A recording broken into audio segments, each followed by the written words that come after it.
안녕하세요. 오늘은 여러분이 보내주신 그 요한계시록 해석에 관한 흥미로운 글을 함께 좀 깊이 살펴보려고 해요.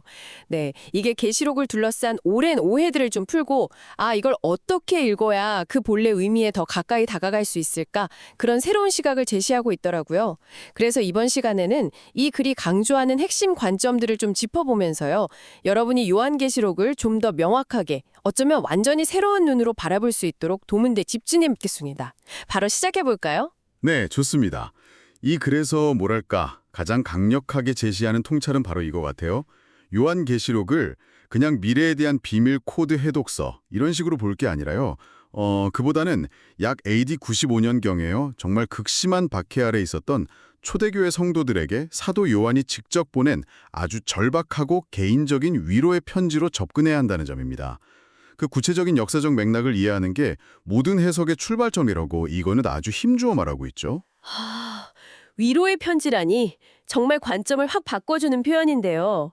그럼 단순히 미래 예측서가 아니라 당시 고통받던 사람들의 직접 향한 메시지였다. 이런 말씀이시군요. 네, 정확해요. 당시 상황이 정말 어려웠거든요. 그럼 이 글은 그 편지의 목적을 뭐라고 설명하나요? 이 글에 따르면 계시록의 핵심 목적은 절망적인 상황에 놓인 성도들에게 하나님은 여러분의 고통을 알고 계신다. 그리고 반드시 약속대로 새 하늘과 새 땅으로 인도하실 것이다. 이런 강력한 위로와 소망을 전달하는 데 있었다고 봐요. 네, 어떤 상황에서도 믿음을 지킬 힘을 주려는 거죠. 그리고 여기서 계시와 묵시라는 용어 구분도 중요하게 다루는데요. 맞아요. 보통 요한묵시록이라고 많이 부르잖아요. 네, 그렇죠. 근데 이 글은 묵시라는 말 자체가 감춰진 비밀이라는 뉘앙스를 풍기기 때문에 자칫 잘못된 해석가에게 의존하게 만들 위험이 있다고 지적해요. 뭔가 어렵다고 느끼게 만드니까요.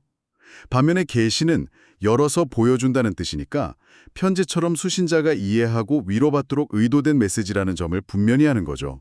와, 용어 하나가 해석의 방향 자체를 그렇게 다르게 볼 수도 있군요. 흥미롭네요. 그럼 이 글은 계시록을 이해하기 위해서 구체적으로 어떤 접근법을 제안하나요? 한 가지 정답만 있는 건 아닐 텐데요. 네, 맞아요. 그래서 이 글은 어느 한 가지 방식에만 갇히지 말고 여러 관점을 통해서 좀 입체적으로 봐야 한다고 강조합니다. 이 관점들이 서로 배타적인 게 아니라 뭐랄까 의미의 여러 층처럼 함께 고려해야 한다고 제안하죠. 크게 세 가지를 제시하는데요. 첫째는 역사적 관점이에요. 그러니까 기록 당시 성도들에게 이 메시지가 과연 어떤 의미였을까? 이걸 먼저 생각하는 거죠.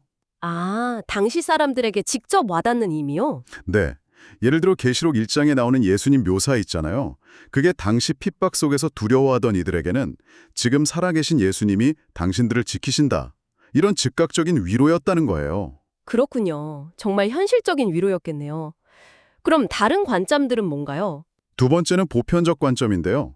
이건 계시록 2장 3장에 나오는 7교회의 이야기처럼요. 특정 시대를 넘어서 과거, 현재, 미래의 모든 교회와 성도들에게 적용될 수 있는 보편적인 진리가 담겨 있다는 시각입니다. 7교회의 모습이 오늘날 우리의 영적 상태를 비추는 거울이 될 수도 있다는 거죠. 역사적이면서 동시에 시대를 초월하는 보편적인 메시지. 네. 그럼 마지막 관점은 뭔가요? 마지막은 이제 예언적 관점이에요. 우리가 흔히 생각하듯이 인류 역사의 마지막, 예수님의 재림과 관련된 사건들을 다루는 부분이죠. 하지만 여기서 이 글이 놓치지 않는 중요한 포인트는 이 예언조차도 1차적으로는 당시 박해받던 성도들에게 결국 우리가 승리할 것이니 소망을 잃지 말라는 현실적인 위로와 힘을 주기 위한 메시지였다는 점입니다. 그러니까 미래에 대한 예언도 결국은 당시 사람들의 위로와 소망과 연결된다는 거군요. 그렇죠.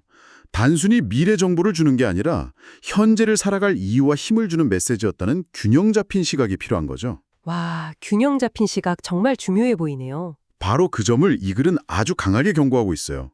어느 한 관점, 예를 들어 문자적 해석이나 상징적 해석, 어느 하나에만 매몰되는 것의 위험성을요. 마치 망치 하나만 들고 집 전체를 지으려는 그런 어리석음과 같다고 비유하죠. 네네. 그렇게 되면 계시록은 영원히 풀리지 않는 수수께끼가 되고 자칫 잘못된 이단 사상 같은 것에 빠지기 쉽다는 거예요. 그래서 가장 중요한 건 기록 목적과 역사적 배경, 문맥을 따라서 하나님의 본래 의도, 그 진심을 이해하려는 태도라고 말합니다. 네, 오늘 살펴본 글의 핵심을 정리해보면 결국 이거네요. 요한계시록을 두려움의 책이 아니라 고통 속에 있는 자녀에게 보내는 하나님의 아주 애틋한 위로와 희망의 편지로 읽어야 한다. 그리고 단순히 미래를 점치거나 어떤 비밀 지식을 캐내려는 게 아니라 그 안에 담긴 하나님의 마음, 그 진심을 만나려는 자세가 중요하다는 말씀이시고요. 네, 맞습니다. 이 글은 성경 전체를 관통하는 창조 때부터 지금까지 변함없이 우리를 사랑하시고 또 관계 맺기를 원하시는 하나님의 그 마음을 이해하는 것이 핵심이라고 강조해요. 이런 관점이 여러분이 성경, 특히 계시록처럼 좀 어렵게 느껴지는 본문을 새롭게 만나는 길을 열어줄 수 있을 거라고 생각합니다.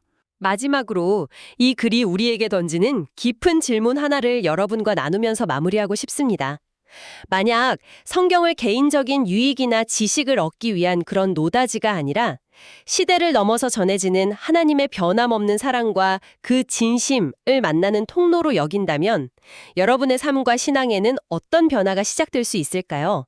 이 질문을 한번 깊이 생각해 보시면 좋겠습니다.